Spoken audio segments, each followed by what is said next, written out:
Welcome to Her Story, the podcast that brings to life the stories of incredible women throughout history.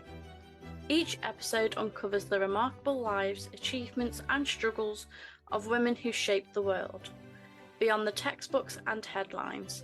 Join us as we celebrate their legacies and inspire new generations with tales of courage, resilience, and trailblazing spirit.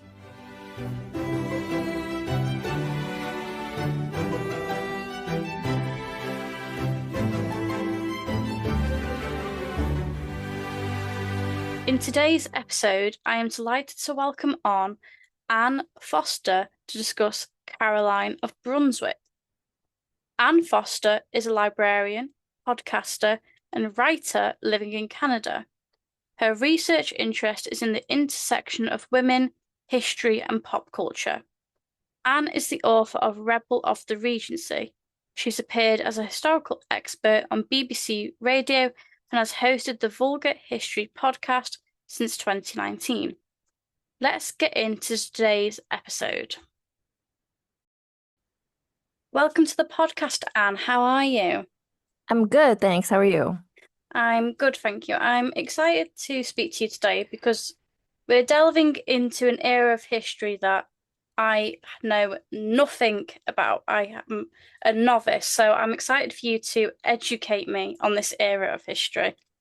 hmm Well, it's the one era of history I feel the most qualified to talk about presently. Before we move on to Caroline, could you tell us a little bit about you and your background?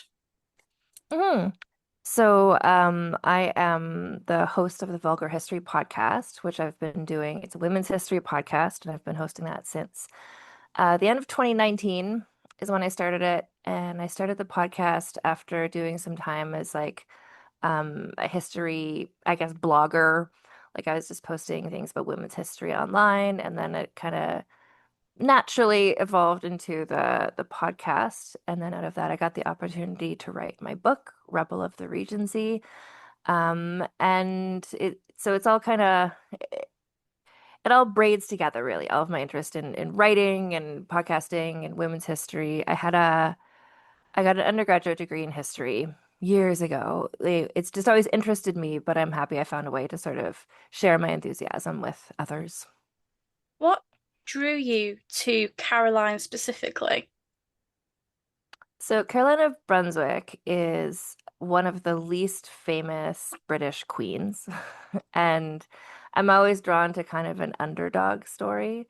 But also, I feel like there's so many really excellent, books about people like Mary, Queen of Scots or Queen Victoria. Those stories are really well known. And so I'm always interested in learning about people who are a bit less well known.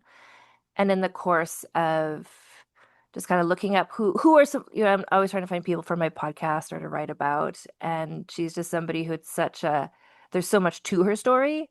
I thought, well, this has to be a book, frankly. Like how is there not one already? Like, I guess I'll be the one to write it. Yeah. I mean, when I was doing the research for this episode, I was like, she's so fascinating. Why hasn't she talked about more? There's so much to go on. No, exactly, exactly. There's other people who I researched, and it's like, well, this is interesting, and it can be, a 30-minute podcast episode. But with her, it's like this, it just keeps going. Her story, it's twists and turns. Yeah. Moving on to Caroline, could you tell us when she was born and who were her parents? So she's born in 1768 in Braunschweig, which is in northern Germany. And at that point, Germany wasn't a country. It's just a bunch of duchies. And each duchy has a duke, and her father is the Duke of Brunswick. We call him in English. And he was a really important military figure. He had been a hero in various different campaigns. He was very notable. Her mother was Princess Augusta of Great Britain, who is the one of the younger sisters of King George III. So she is a princess. um, Her father is the Duke, and so she's part of kind of the ruling family of this area. So very prestigious lineage. Her through her father, she can trace back to very heroic figures all the way back to the Crusades, really. So on both sides, she's got just top marks for ancestors, which makes her sort of an ideal person, when you enter the marriage market. Like we're talking about effectively the same sort of time period where Bridgerton is set. So it's just, about like these are the eligible young ladies. Who are we going to marry them to? And you could not be more eligible than her with this kind of royal background. What sort of childhood did Caroline have? So, not a great one. She so she's like so many people, it's like she's got all these she has wealth, and her family is very well known and well regarded, but she was a very sort of, I think you see kids throughout history today, even maybe people relate to this. She's kind of a troublemaker as a kid, and she's always very opinionated. She really wants to, she's a sort of little kid who you think would want to be like stomping around with a little stick as a sword, just, like smacking it on trees. Like she's just very adventurous, and that's not what the young daughter of the Duke and this princess is supposed to be like. So very quickly, her mother, who sort of oversaw her rearing, just realized like this is not the sort of daughter that I'm supposed to have. This is not what a girl's supposed to be like. So she was really sort of hidden away because she was just kind of she was too much. So they kept her, in my book, I compare it to sort of a Rapunzel situation. Like in the fairy tale or in the movie Tangled, like she's just sort of kept away from other people. Her mother didn't let her interact with other people really, except for just servants and even her siblings. They weren't very close. So she was just sort of a really energetic little person who didn't have an outlet for any of that except for just reading novels. So she just kind of lived in her imagination. Was it normal for someone of that time period to live such a secluded life? No, it was unusual. She had a sister, and her sister was not raised in the same way. And the fact that she was hidden away sort of led to rumors. Like, the whole thing I mentioned about like, she's this eligible young princess and who's going to marry her. But the fact that she was hidden away made people suspicious that maybe that she was deformed or maybe she was insane. It was not it was not usual to this extent to have her kept away, but it was her mother just rightly or wrongly. I can kind of see where her mother was coming from. Like she knew that Caroline she would say whatever she thought without thinking. She would just act very impulsively. And that maybe would have made people not want to marry her also. The whole I keep mentioning marry her because that's the whole purpose of her role in society is just like what marriage is she going to get and how is that going to help our family. So her mother just thought rather than risking Caroline embarrassing her in public, she just kept her away from anybody. So it was an unusual situation, certainly. What sort of education would Caroline have had? Not a very good one. Her mother effectively oversaw all of her child rearing, and that would include her education. She was, I guess, she was offered the education that any young woman would get, which is kind of like languages and how to host a party and etiquette and things like that. But she was not offered, like the best tutors, and no one really followed up to make sure she was really understanding the stuff that she was being taught. She was really sort of neglected, really. She just sort of got the bare minimum of education, although they're in Germany. She spoke German and she spoke French. And she was tutored a bit in English because all of the young princesses in Germany knew that maybe they would be married to somebody in England. And so it was important that they would know English, although she never really spoke English perfectly, which I think just kind of speaks to the overall not excellence of her education in general. During my research, I saw that there was quite a bitter relationship between her parents. How did this affect Caroline? So the main issue between her parents was that her mother, Augusta, had been raised in England, but England is part of the royal family. But that generation, like herself and George III and those siblings, were raised by their mother, who had been widowed very young, kind of in a small country house in this very sort of wholesome way. Not not in the court, not around the like, scheminess and stuff. And her mother was always loyal to her father's memory, and then her brother George III was always loyal to his wife, Queen Charlotte. So Augusta grew up just sort of expecting that sort of monogamous relationship and not expecting people to be sort of this is sort of scheming that happens in a royal court. And then she was sent to Braunschweig to marry the Duke, and he, like most dukes or royal men or rich men in this time, like he had various mistresses. The court was sort of known for being like a good time to have parties and stuff. And so Augusta, that was not her vibe whatsoever. So the parents did not get along with each other. They did not have much to do with each other. And so Caroline was sort of she had spent time with her mother, who kind of neglected her. When she spent time with her father, she idolized him. She thought that he was so great. He was this like war hero. But the parents hated each other in front of her, would badmouth each other in front of her. Yeah. She's just sitting there like, please stop fighting. Mm-hmm. Mm-hmm. Mm-hmm. When Caroline gets a bit older, we see there's a rumor that she possibly got pregnant. How true is this? So we don't know how true this is. I personally don't think it was true because she was not allowed to interact with anybody. So I don't know how she would have gotten pregnant. But one of the reasons why this rumor kicked off is because Caroline, if you just picture this really imaginative, really energetic teenage girl, all she wants to do is attend a ball and have a nice time. Her mother doesn't let her attend. When she is able to attend a ball, Caroline is forced to sit like against the wall with her governess playing cards. Like she's not allowed to interact with anybody or have a nice time. And all she wants to do is just go to a ball and have a nice time. And so she concocts this scheme, which I think is the sort of scheme that you would concoct if you're kept away from all of society and all you have are novels to read. You like it's a bit dramatic. It's very dramatic what she does. What she does is she kind of paints her face with stage makeup, and then pretends to be going into labor. And then she's crying out and calling and clutching her stomach during a ball that's happening in her house. So then the servants go and get her mother, and her mother comes upstairs, and then Caroline is the mother's just like, how would this have happened? Caroline is not allowed to see anybody.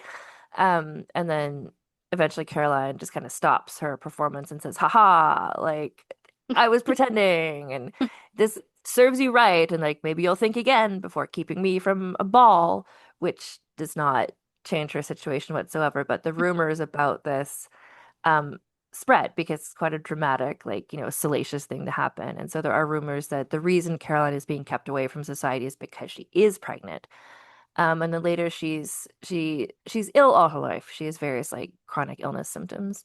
And as a teenager, she is sent away, for like health reasons at one point. And then there's rumors like, oh, she's being sent away to give birth to a baby. So this kind of follows her whole life, these rumors that maybe she had a baby, and then compounded by she is somebody who likes to shock people. She likes to tell sort of shocking stories. So I think she might have contributed to this by making jokes about it or things like that.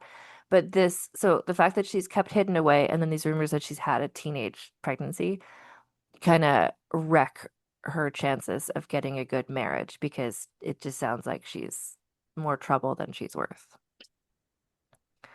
So obviously she's lived quite a secluded life. How did she come to be engaged to a future George IV? So somewhat by random. George IV is back in England. He's her cousin, right? Because her mother is the sister of George III. And he is told he needs to find a wife. He needs to choose a wife, and this is largely because he's in so much debt. And the only way that he can get an increase in his allowance is if he gets married. So he goes to find he just randomly is like, okay, I need to choose a wife. Like, doesn't matter to me who it is. To him, it's just sort of like a line of credit or like a bank account. And so just kind of looking, and because of the country of England, like he needs to find somebody who is Protestant and royal. And at that time period, that kind of meant it has to be one of these German princesses. So given the options there, it seems like potentially his mistress, the future George IV, is never not without a mistress. He's always got a mistress on the side. And his mistress at that time was very um cunning and very crafty. And she thought, okay, if he's going to get married, I have to make sure that the wife he gets isn't going to challenge me, the mistress. So it can't be anybody too beautiful and it can't be anybody too worldly. Like it can't be somebody who's going to take attention away from the mistress. It has to be just like a young, sheltered, naive, easy to manipulate young woman. And the mistress just kind of thinks like Caroline of Brunswick, like this kind of hidden away person. She's like 26 at the time, which is a bit older than somebody would usually reach of her class who's not married. And so the mistress just kind of suggests to George maybe choose her, and he's like, "It's all the same to me. I don't care." There's a quote from him where he says, "One damn Frau is as good as another," just like talking about a German woman. So he chooses her, and then because it's his cousin, it's Augusta's daughter. His father always loved his sister Augusta and thinks, "Oh, this is a great choice. Like, sure, marry your cousin. That's fine." Um, and he gets the approval to choose her. So suddenly, she's just like chosen. After 26 years of being sort of trapped away, it's like, oh, guess what? You're gonna go to England. You're gonna be the future queen. Like this is amazing news for her. This is all she's ever wanted is to travel and have like an exciting life. So was she quite happy about this match, getting away from her family home? Yes, she was thrilled by this match. She was excited to it's relatable, right? She wants to get out of her small town. She wants to travel and see the world. Um, so she's happy to get to travel. She's excited to get to, in her situation, the situation of a lot of women in this time, the only way that you could get to travel and have adventures is to become a married person. Like a single woman couldn't do those things. So she knows that like by getting married, opportunities are going to open to her to do the things she's always wanted to, like travel and go to balls and have a nice time.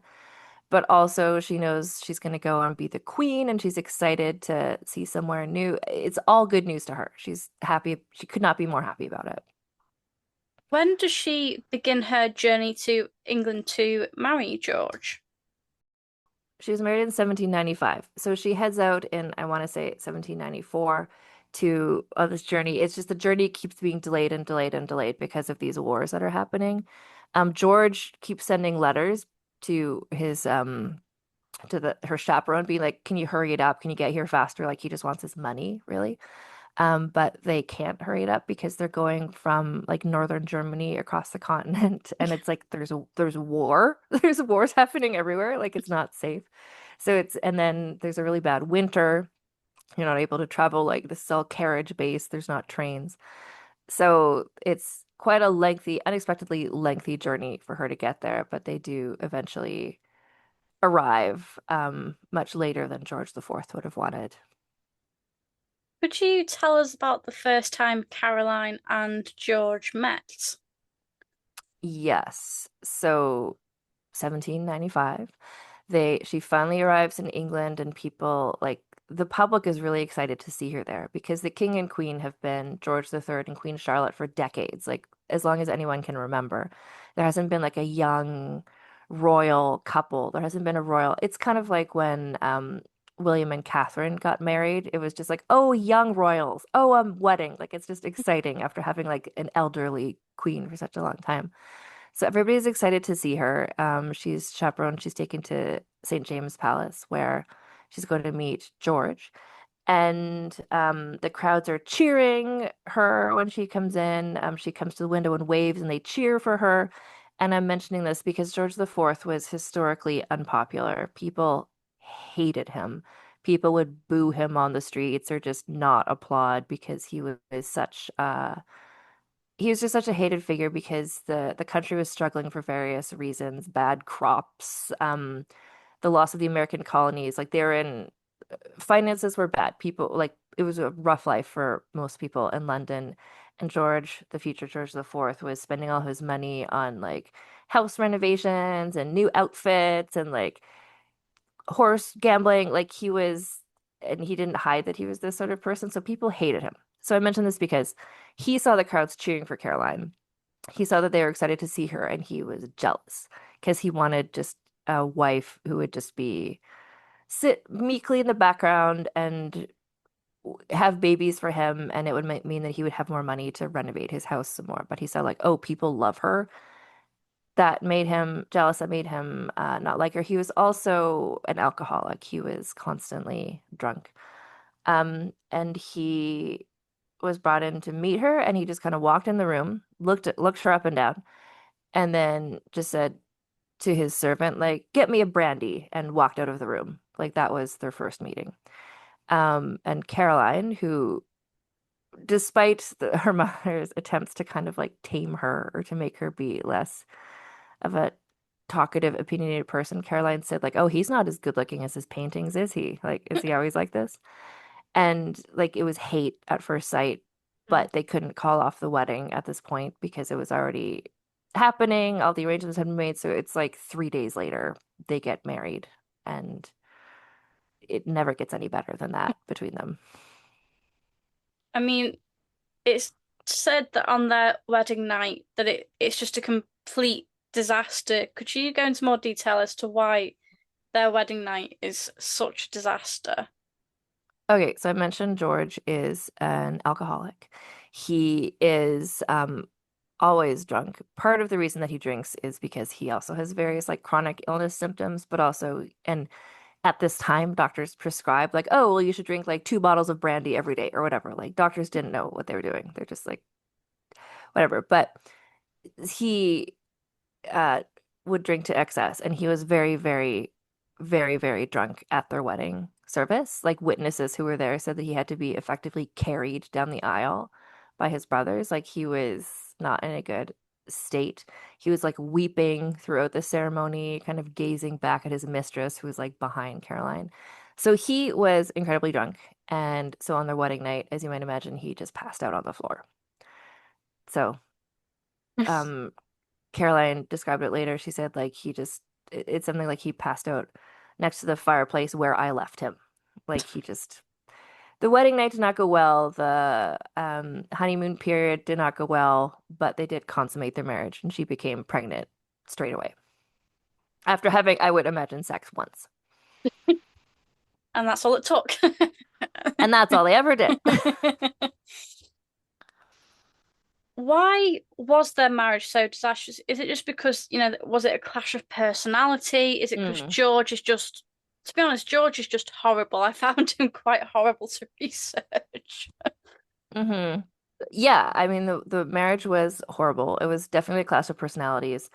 And like it was just it's such a clash of personalities. George just wanted to he was also a very opinionated person with very strong held beliefs, and he was used to everybody doing what he said because he was the Prince of Wales and he was so wealthy, and people were always around, like a lot of yes men were around him, and Caroline was just never somebody who's going to be polite if she doesn't like you, if she doesn't mean it. So he would push back at her and she would push back at him. And so he was so much more in such a more powerful position than her, just as the man in the relationship in this era, as a member of the British royal family, where Caroline's from Germany. And so he just kept trying to sideline her as much as possible, just kind of he would torment her, like he would make his mistress one of her main servants, and but the mistress was always saying mean things to her and like sending like spy reports back to him. Like he was treating her absolutely cruelly. And Caroline's the sort of person who this obviously affected her. Like she was, especially after she was pregnant and then giving birth, like she was horribly depressed. And she kept fighting back at him because that's just who she was. So the marriage was so terrible so consistently that it couldn't be hidden from the public. Like people were leaking stories to the tabloid press was just kind of being invented. So the public all knew that he was being terrible to her, that he was being abusive to her. She was very sympathetic to the public, but that didn't help her in her day-to-day life, which was just misery, just absolute. He isolated her. Um, Once they had a daughter, which is Princess Charlotte. She was devoted to her daughter. She always wanted to be a mother, and he kept her from her daughter as much as possible because he knew that that would affect her the most. Like it was just a horrible, horrible marriage. But because their marriage was so bad, did it come to a point where they're like, you know what, we need to live in separate households, this is too toxic for both of us? that point was reached, I want to say a couple months into their marriage. That was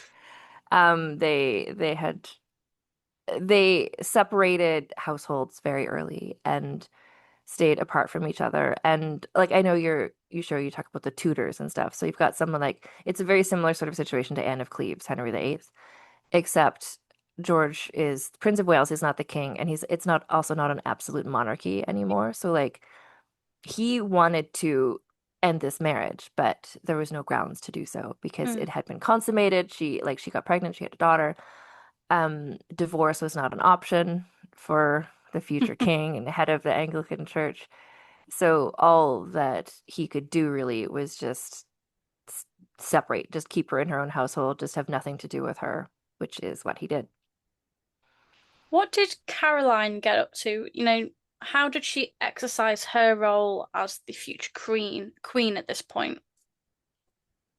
So at this point, like early on in their relationship, she wasn't able to do much of anything. She was kept apart from him. She visited her daughter whenever she could, but she really, the way that you hear about in other eras, other royal wives, like they have their own, court and they can, host parties and things like that. Like she just wasn't able to do anything. She wasn't and George had the support of his mother, Queen Charlotte. Queen Charlotte didn't like Caroline either, so she didn't have any sympathy for her. She didn't really help intervene and Caroline was just like writing letter after letter to Queen Charlotte, to the king, to George III, being like, please, like, I want to see my daughter more. Like, can I do anything? So it's kind of like her childhood all over again. She's just kind of like trapped with kind of no recourse. But what she did have was the love of the public, and so she would, in a kind of Princess Diana way, she knew that the public loved her. She knew that she was sympathetic as a mother, so she would take her daughter out walking in her pram publicly, kind of like you would have seen like in the 80s, Princess Diana taking her sons to Disneyland or whatever. It's just kind of like people are excited to see that, and that makes people kind of love her more. So I guess she couldn't really do anything in her role as Princess of Wales, but she could um, just corral the support of the public, which is all she couldn't speak publicly, but she could just appear with her daughter, and people would be really excited about it. Could you tell us about the events of 1805 and how did Caroline fall under investigation? So this is what's known as the delicate investigation. So Caroline, like in the terms of good news, she was given permission to live not outside of London. So at that point, Blackheath, or where Greenwich Park is now, she was able to move there. At that point, it wasn't London, it was like a separate town. And one of the reasons why she wasn't able to, the the king really hoped that the two of them would reconcile, which is one of the reasons why they were living in separate households, but they were both royal households in London. But eventually, it just became apparent that these two were never going to reconcile. And then the king gave her permission to go to Greenwich, which she did. And this is where she starts living for herself for the first time. She's far enough away from the royal court.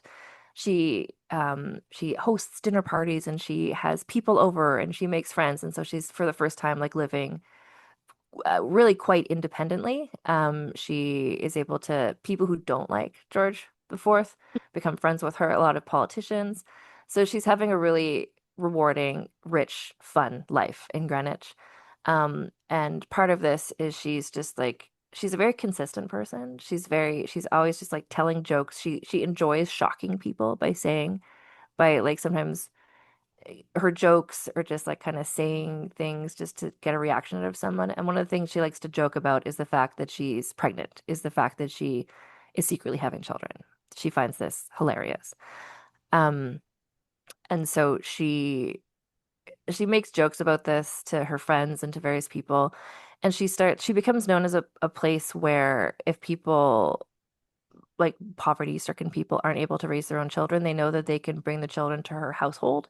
She kind of starts a school. She's like taking in foundlings. Like it becomes known like this is a place where children can go if you can't afford to raise them. And she makes jokes like that these are my children, that I just gave birth to these children. Like if there's a new baby is there when her friend came by, she's like, "Oh yeah, that's my baby. I gave birth to that baby." So she's just making jokes. She's taking in wards and she's making jokes.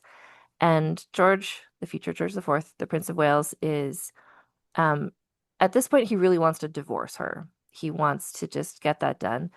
And the way that divorce works in that era is you have to have cause. Like you can't just have no fault divorce. And so the only cause that would work in this context is for him to prove that she was having an affair, that she had been unfaithful to him. Although he had mistresses, he had illegitimate children. He actually had a secret other wife. But he, as the future head of the Anglican Church, like he couldn't.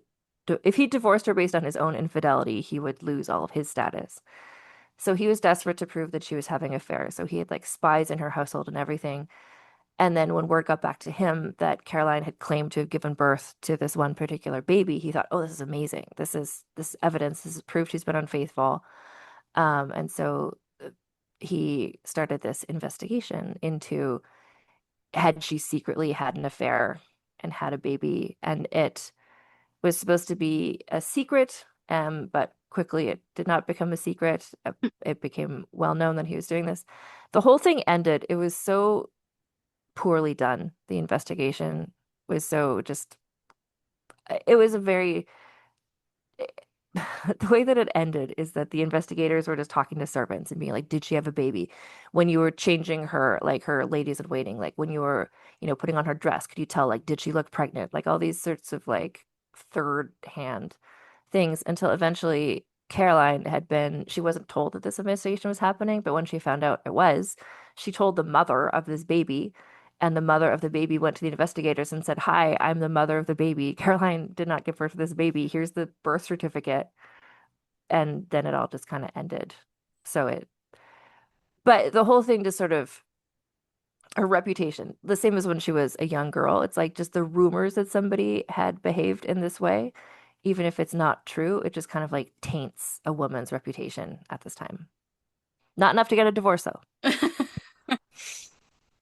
It's becoming quite clear that, she's a very outgoing person, she's got a brilliant personality, and people clearly don't understand her humor. Clearly, it's a bit like she's made a joke and everyone's like, I don't get it. It's like Yeah, yeah. it's just a shame, I think, because she sounds so interesting and so fun that it's kind of a shame that the royal family didn't accept her more because she was a great addition to it. I think so. I agree. I think that especially the royal family was so unpopular at this time. um, just things like the American Revolution just really got people mad at them. And then future George IV is just like spending and spending and just being kind of odious all the time. To have somebody like her who's like lovable and warm and funny, I think who the public already likes, if the royal family accepted her, then that might have made people like the royal family more. But they at this point, and this changes by the end of the story, but the royal family didn't think they needed to court the public. They just sort of took for granted, like, well, we're the royal family. Why do we care what the public thinks? Which uh, she was able to use to her advantage because she knew that there was power in that. During the 1810s, Caroline is becoming increasingly isolated. How does she cope with this? She copes with this with various hobbies. She just it's really like I think relatable, especially to people who maybe have ADHD. What Caroline, she's just like, I'm gonna learn how to be a sculptor, and then she like gets a tutor to teach her how to like sculpt busts. And then so you have all that equipment, and then it's lying in the corner. She's like, you know what I'm gonna do is gardening, and I'm gonna garden so much, I'm gonna sell my crops to the farmer's market. And then she's like, you know what I'm gonna do? I'm gonna like get animals and I'm gonna like raise animals. So she's just like finding things to do. So she's certainly still isolated. She distracts herself as well as she can living in Greenwich with the various wards that she's adopting, spending time with her daughter when she's able to. her various hobbies, her various friends. Like she keeps very busy, but I think behind all of that is this profound sadness because she knows that she's being stifled. She knows that the royal family is against her and she can never be truly independent or truly free, but she tries to find fun wherever she can. Why did Caroline decide to leave Britain? She had wanted to for a long time, but she wasn't allowed to. And then eventually, I think she was just the time passing. And so throughout this whole period, like George III is still the king. And he still is like, maybe these two will work it out. It's like they're never going to work it out. Eventually, she asks permission to go visit Braunschweig to go and see her family. And then they give her some money and they say, okay, go see your family and please never come back. And she's like, sure, sure. She's just like over it. She's like done with England. She's done with Great Britain. She's just like, never want to see this place again. I was treated so horribly here. I mean, it breaks her heart to have to leave her daughter, Princess Charlotte, but she also knows that this will probably be good, a good thing. Princess Charlotte at this point is like a teenager and they're trying to figure out like who's she gonna marry. And Caroline being there, her daughter was very loyal to her, and that was kind of getting in Princess Charlotte's way because she was always trying to think about, well, what would my mother want and trying to defend her. And that kind of pitted Princess Charlotte against her father and against the royal family. So Caroline knew if she just removed herself from this equation, her daughter's life would get simpler and would get easier. But also, as soon as she was given permission to leave the country, she was finally able to do her own thing and not be under the thumb of the royal family. So she went to Braunschweig. She visited her brother briefly. I want to say a month. And then she had only gotten permission to go there, but then she was just like, and I'm going to Italy, bye. And she just kind of headed off and just like moved to Italy. At this point, like Great Britain could have tried to stop her, but they were just glad she was gone because it had always been a headache for all of them to have this estranged relationship. So she was finally free and she could do whatever she wanted. And this is probably, I think, one of her happiest periods of time where she was just able to finally do whatever she wanted. What did Caroline get up to? Obviously, she said she visited her family briefly and then she went to Italy. Did she settle down? What did she do? Arts and culture? She had always wanted to travel. If you remember from when she was a little girl, she all she wanted to do was leave her small town and travel. So finally she's able to travel. And this is the era when young men were going on, the grand tour where young men would travel and see all, the archaeological sites like Pompeii was just beginning to be excavated. People would go and see all these old temples in Greece and things. And she did that. Basically, she went on a grand tour. She went to see all these archaeological sites. She went as far as Algeria. She was just visiting places. She was going around the Caribbean. She was just having the time of her life, just traveling after being, at first trapped in her childhood home and then kind of trapped by the royal family. And then she enjoyed her life in Greenwich, but she was effectively trapped there. And now she was going with almost like a manic energy, just like place to place to place. Like her servants are just like, she's leaving again. She's going here. Like she would just think of a city and she would just go to it. But she did set down roots in Italy. She bought a villa there to move into, and she hired a man as her steward, who is this kind of like handsome, tall Italian guy with a mustache. And there was rumors that he became her lover. They certainly became very close, and she certainly depended on him a lot. So she developed sort of a found family in this context. So she just had a really fun time. Do you believe that she had a relationship with that gentleman, or do you believe that, she was just happy to be free? I think that she was a very flirtatious person. I think she was very boy crazy. I think she loved a man in a uniform. And you saw this even back in her Greenwich days. There was the whole time when they were trying to prove, like, was she having an affair? It's like she flirted with every man she ever met. Like, that's just her personality. And then her steward, Bartolomeo Pergami, I hope they had a relationship because it seems like he was really handsome and really good to her. Certainly he was really good to her. Whether the relationship was like romantic or sexual or not, like stood up for her and helped her out a lot, and she really depended on him. And I'm glad that she got someone like that in her life. I think she's somebody who earlier on in her life, one of the people who encountered her wrote like she's a sort of woman who would do really well if her partner was really like solid and stable and dependable because she's such like a wild card. And Pergamy was really that for her. So whatever the relationship was, like she would just have these wild ideas and she's like, we're going to travel here, we're going to Algeria, whatever. And he'd just be like, okay, babe, okay, I'll plan it. Like I'll get our itinerary. Like she needed somebody like that. So whatever the relationship was, it was beneficial to her, certainly. I can't remember the exact dates, but Caroline's daughter Charlotte gets married and she tragically, dies in childbirth. How does Caroline learn about this death?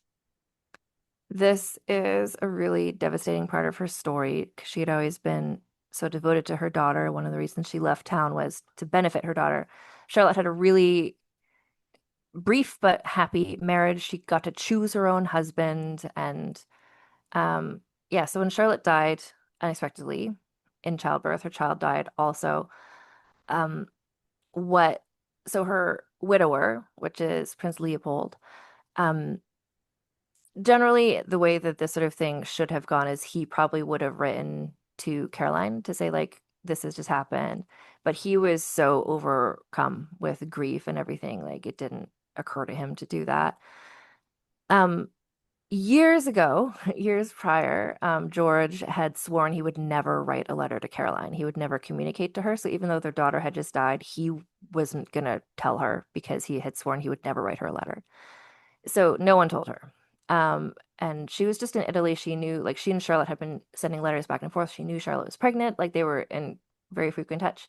And so she's just in Italy, expecting any day to get noticed. Like, you're a grandmother. Like, this is all happening. And what happened is that George IV sent a messenger to Italy to tell the Pope, because this is like of international significance that Charlotte had died because she's the heir to the throne. And then one of Caroline's servants heard there's a messenger coming from England. Let's just like grab him on the side of the road and see like what's the message he's coming to bring because they assume the message is that she's had her baby. So they find the messenger and the messenger tells them, "Oh, no one told you? Like, oh, she died, weeks, months ago."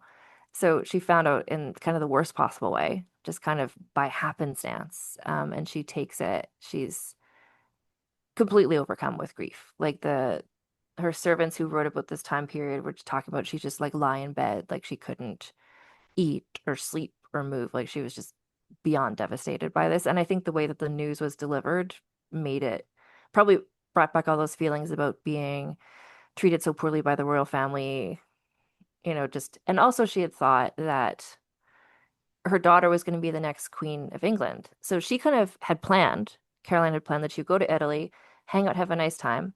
And when her daughter becomes the queen, Caroline would go back to England and they could be together and they could and her with her daughter as the monarch, Caroline's situation would improve. So this is like her whole life plan. And suddenly she no one knows what's going to happen. I think it's awful that no one bothered to tell her. They didn't think, oh, we should really inform the mother that her only child has died. Like, it's like none of them had a bit of common decency just to go, look, I know we're not close, but you need to know this has happened. It's Exactly. like, And it really shows how they just sort of, as soon as she left the country, they were like, well, we never have to think about her again. Like, we never have to consider her. It's like she never existed. in 1820, George III dies, and that makes George IV, Caroline's husband, king. How did Caroline react? What were her next steps? Because she was now effectively queen consort. She was queen. As soon as upon the death of George III, he was king and she was queen. That's just the way that it works.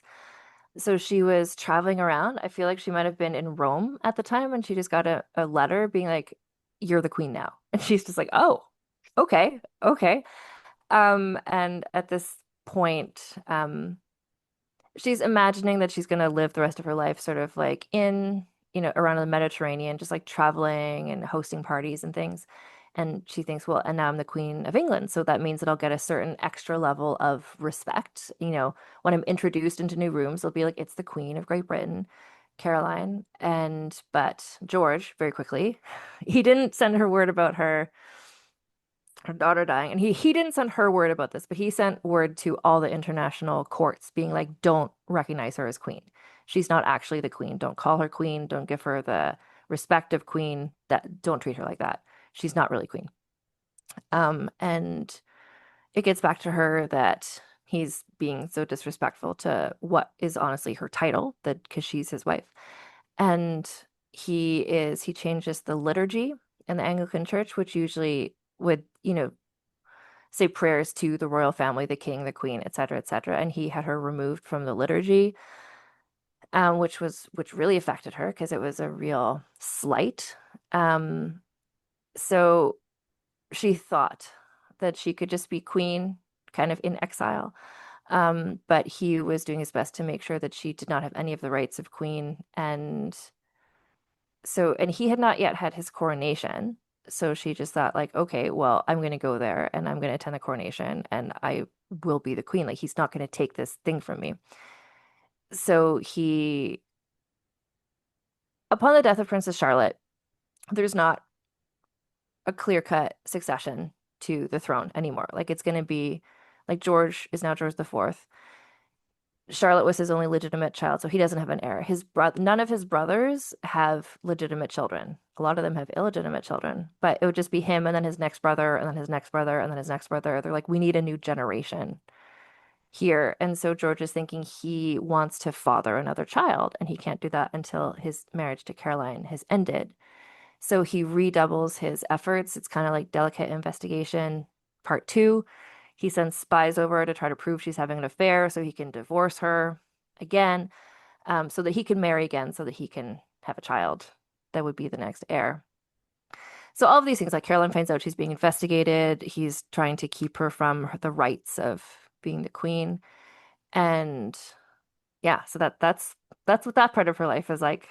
Just rear after years of like being away from him and just having a nice time, it's just everything comes rushing back, and he's just treating her as horribly as ever, even not in the same country.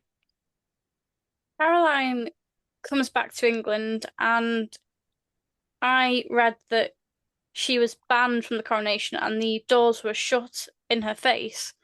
How did she react to this? So before the coronation happens, so George IV delays the coronation until the result of can he divorce her or not. So there's a second adultery trial. So all the evidence that his spies found about her behavior in Italy, like what was she up to with this guy, pergamy and stuff. So there is a trial to see if he can effectively. The results of the trial, if it went his way, would have been that she would be stripped of the title of queen, the marriage would be dissolved, and she would be forced to leave the country forever. But she mounted an excellent defense, and part of the pressure that her side was able to apply successfully was the public adored her. They loved her so much. Like, they were so excited when she came back to town. They Nobody was happy about George IV being king because they hated him as Prince of Wales. Now he's the king. So for about a month is how long the trial took from beginning to end, and people were just like rioting for her in the streets. They loved her so much.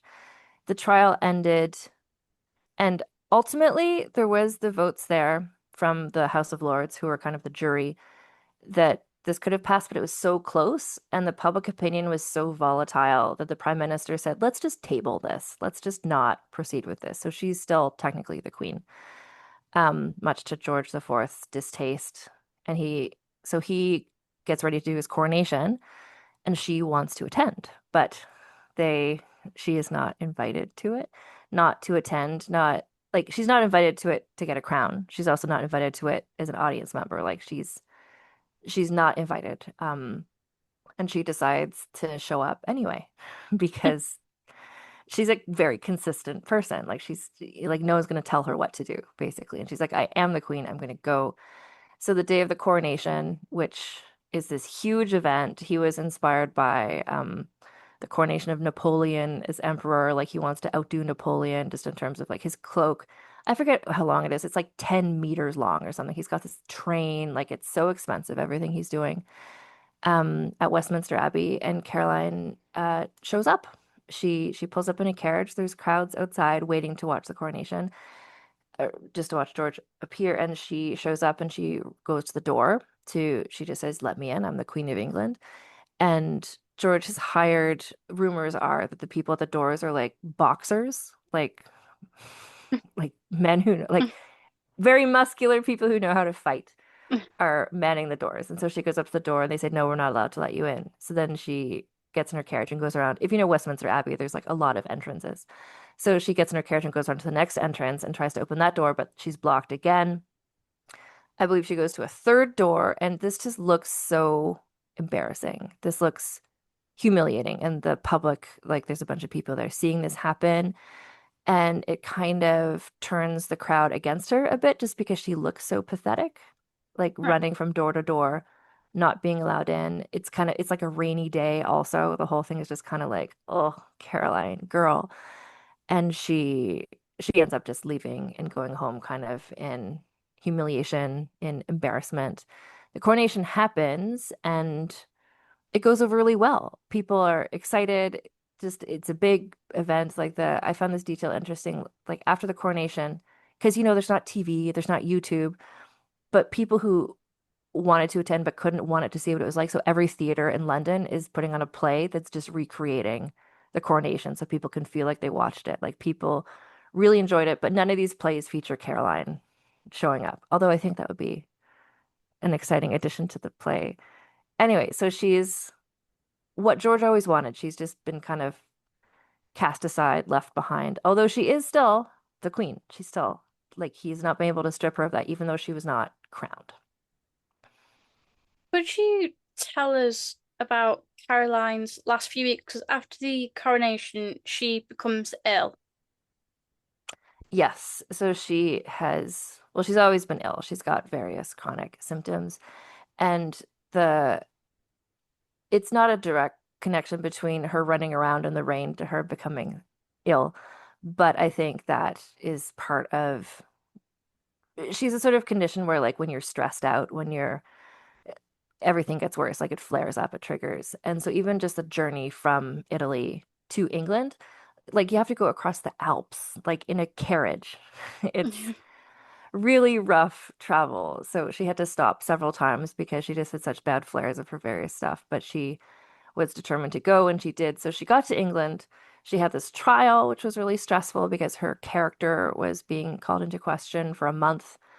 Um, and then just everything was kind of like getting worse and worse for what was going on with her. And the way that she was treating her health, the way that George would had been advised to, drink lots of brandy, like that's good for your health. And that just kind of led to his other health problems, like his liver stopping working.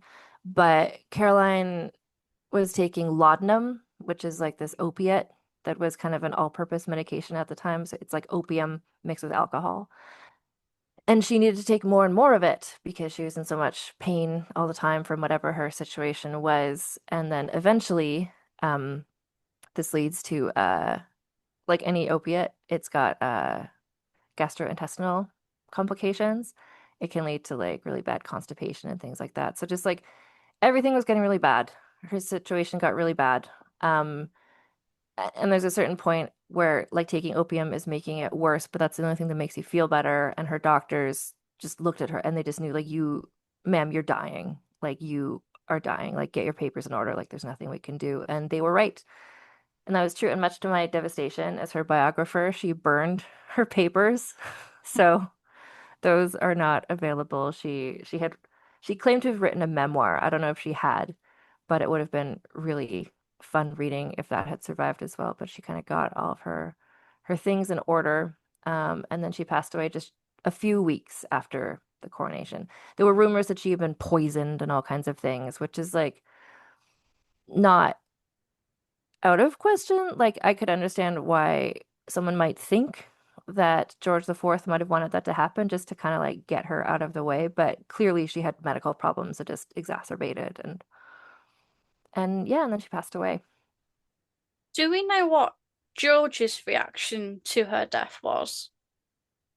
So at the time that he was informed of her death, he was on a trip to Ireland as kind of like, "Hey, it's me, your king," like Hi, Ireland. And he was on a ship when well, I guess the ship had just landed and somebody came to tell him.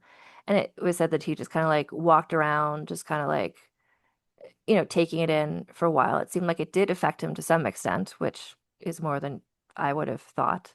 But by the next day, he was just like, okay, what's the minimum mourning period we can do? Like for the death of the king's wife. Like let's just do the minimum possible. And and then he was happy. He might have taken a minute to think it in, just to like think about it, but he was ultimately just like really happy that she was gone. What legacy does Caroline have, and how should we remember her? So her legacy is sort of complicated and kind of invisible because it's sort of a legacy of things that didn't happen. So she and George had a daughter, which was Charlotte. If they had gotten along better and had had more children, then those children would have become the next monarchs of England instead of Victoria, which is eventually who is born. And if Caroline had been around when her daughter was pregnant, maybe she could have intervened in some way, like during the pregnancy or during the birth, maybe Charlotte wouldn't have died or the baby wouldn't have died.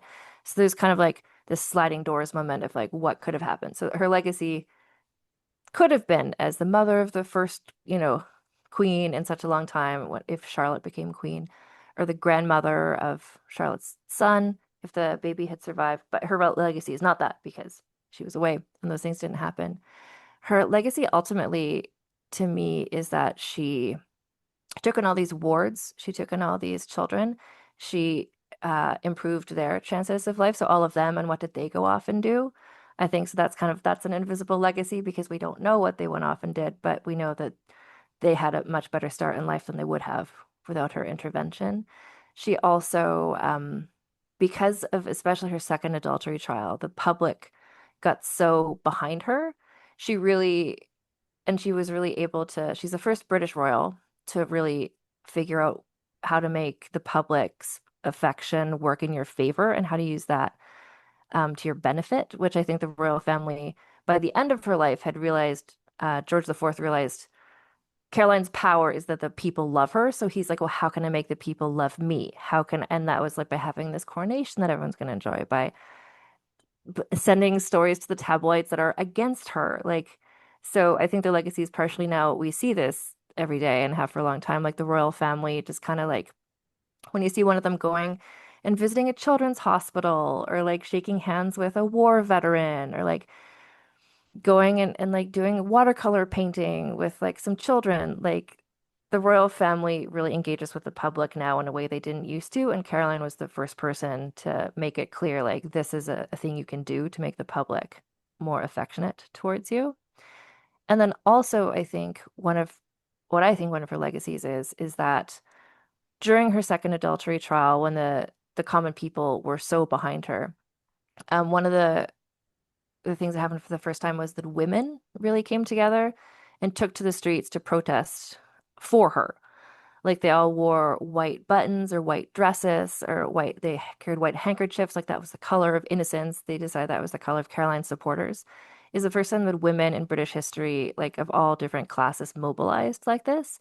And I think that a few decades later leads to like the beginning of the suffragette movement. Like Hmm. the suffragettes, their mothers or their grandmothers would remember the power they felt of being women and taking to the streets and then feeling like your hard work paid off. So I think these are the sorts of things that are her legacy, which is sort of like social movements and kind of the working class and things like that. In terms of her own direct influence, there's not really much left. There's not really the homes she lived in are not still around. There's a lot of things named Hanover, which she's from. There's things named Brunswick. There's a few things named after her, but otherwise, she's just sort of like her legacy is somewhat invisible, but it is there if you look for it. Towards the end of the podcast, I like to ask my guests five fun history questions. So, firstly, have you got a historical pet peeve? A historical pet peeve. Oh, so many. Um, what I will say is a historical pet peeve is it comes up in a bit in Caroline's story, but it comes up in a lot of stories of women in history. All that people know about them or all that's remembered about them is what their haters said or wrote. I'll give a Caroline example, which is at very early in her life when she was coming over from Braunschweig to England. There was a guy named Lord Malmesbury was came to be her chaperone, and he met this girl who'd been sort of like neglected and everything, and he realized that um, she'd never been taught kind of basic hygiene. Like no one had really explained to her about in England, like this is the amount of times you should bathe, and this is how often you should change your clothes. So maybe you should change what you should do. And he taught her that, and then she took that to heart, and then that was never an issue again. But for some people, the one thing you remember about Caroline of Brunswick is like, oh, she smelled bad. Wasn't she the like fat queen who smelled bad? It's like the one thing that people know. And I think there's other, if you look at people like I don't know, Anne Boleyn, if it's like, oh, well, did you know she had six fingers? It's like these things that are not true, but like this is the one fact is something that the haters propagated. That's my pet peeve. When when there's an interesting, complex woman in history, but all that anybody knows is just this one fake thing. If you could go back in time to any event or day in history, when would it be and why? Oh wow. Throughout all of history, Yep, any era. what I would say is during the Regency era, that was when hot air balloons first Mm. became a thing. And there was when they first launched the first hot air balloon, and I think George IV was there. I wouldn't want to see him personally, but like Georgiana, Duchess of Devonshire was there. It just sounds like it was a really fun party, and it would just kind of I'm just thinking like what would be a fun party to Yeah. attend? And this would be sort of like an outdoor thing, like, and I would love to see this olden times hot air balloon. I think that would be interesting. That would be my choice. That's what I think of today, but tomorrow I could say something else. Have you got a favorite book? It can be fiction, non-fiction, or both. What comes to mind is The Dark Queens by Shelley Puhack. I don't know if you know that book. I don't know if the listeners know that book. It's from a few years ago. It's a nonfiction biography of these two queens from like early medieval France. So Brunhild and Fredegund, who were these kind of warring queens. It's such a fun read. It's a time of history I didn't know anything about until I read the book. So I was like, "Ooh, how's this going to be?" Like, I don't know if I'll. But Shelley Poo actually tells it in such a fun narrative way. Like, it almost feels like a novel, and it's just like the twists and turns and the things that happen. This is tied, but a similar sort of book. It's also a nonfiction book. The biography of Agrippina. It's just called Agrippina by Emma Southon, Mm. the British author. She writes, it's such a funny book. And again, it's about ancient Rome, which is not a time period I know a lot about, but she really holds your hand and explains it. But that book also has so many jokes in it. And I love being able to, and that's what I tried to do in my book, is to combine history with just like pop culture references Yeah. and just like to compare history to modern times. I think those are both, if people are looking to read about time periods they might not know, those come to mind. I mean, I'm currently writing my book and I'm like, I want it to be informative, but like I go, the Tudors were very good at selecting names because they all had the same name. Really helps us Yeah, today, like really helpful. it's I feel like in the Tudor era, yeah, you've just got every woman is like Anne or Catherine or Margaret. And in my book, in the Regency era, it's every woman is called Charlotte. Every woman is called Charlotte or Caroline. These are the only names available. Yeah, British royals are just like, okay, what are the two names we're using for the next 20 years? Great, let's go. If you could invite any historical figure to a dinner party, who would it be and why? There's lots of really good options for this. But just because we're talking about her, I'm going to say Caroline of Brunswick because, like you were saying, like she just sounds like a good time. She sounds like such a fun, funny, lively person. In my research, and I write about this in the book too, like her parties, like they're playing charades. They're effectively doing like a conga line. Like she's always trying to find ways to entertain her guests and to have a nice time. And she was such a good party host, not in the way that you think about like, oh, Regency era dinner party, but just like a madcap, all night long good time. So I feel like it would be fun to have her at a dinner party, but I also feel like she'd make that dinner party really fun. Finally, have you got a favorite historical fact? A favorite historical fact. This comes to mind because I recently, on my podcast, I interviewed Dr. Kate Lister. She's got a new book about the history of female pleasure. And one of the things that she talks about in the book is she kind of busts the myth. So the fact, so this is sort of like the opposite of a fact. It's like the fact would be Victorian era doctors did not prescribe vibrators to women Mm. to calm them down, which is a really, I thought that was true. A lot of people think that was true. It's like a very pervasive myth. So my favorite, I don't know if that's my favorite fact because I think it would have been nice if they had prescribed vibrators to people, but but they didn't. Victorian doctors are terrible. I'm trying to think of something that's like a more fun fact or something. Um, I don't know. I don't know. What's your favorite historical fact at the moment?